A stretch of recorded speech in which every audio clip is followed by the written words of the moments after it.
Okay, welcome back to our ASP.NET Core web app.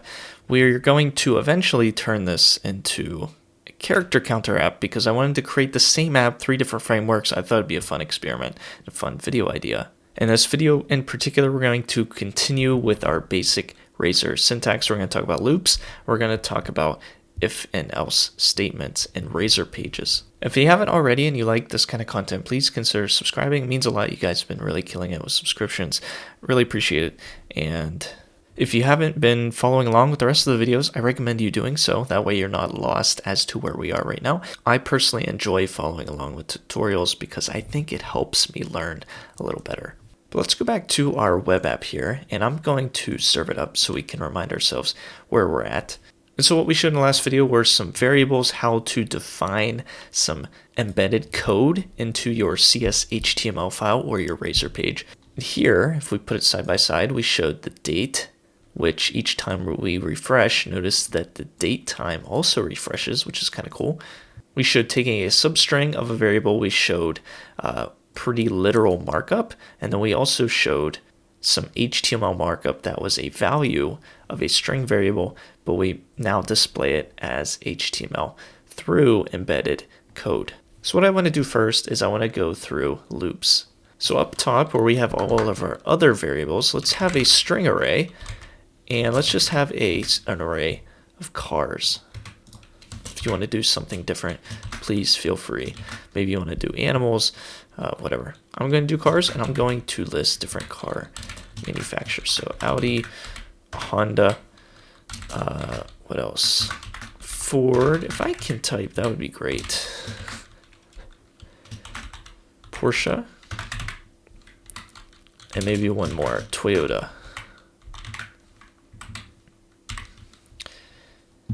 And now what I want to do is I want to loop through each one of these cars and have them as their own list item in an ordered list. And I can do that with embedded code in our Razor page. So let's have an ordered list, and then each list item I want to list using a loop. So what we can do is use the @ symbol and then foreach.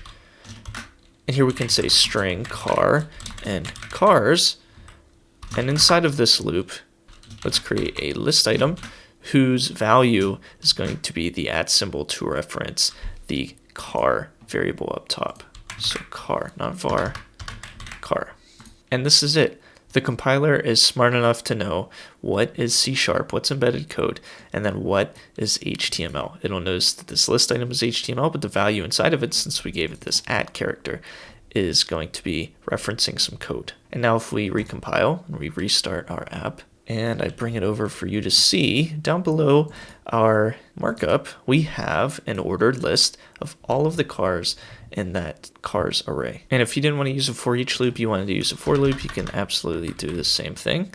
We can say int I is equal to 0, I is less than 10, and then I plus plus. And then instead of a list item, let's do a paragraph and then @I. If we recompile this, there we go. We have all of the values of the for loop, all of those integers listed out in paragraphs. And lastly, I want to show you an if statement in our Razor page. So let's get rid of this ordered list. Let's have another variable up top. It's going to be an int, and we're going to name it edges for the edges of some kind of shape. And the edges is going to be equal to 8. And here we can do an if statement. So I'm going to do @if, and then inside of parentheses our statement. So edges is equal to 8. Let's do something. Let's write into a paragraph. This is an octagon. And then if we want to do an else, notice I don't have to use the @ symbol. It recognizes this as still part of the same statement. And then otherwise, let's put a paragraph saying this is not an octagon.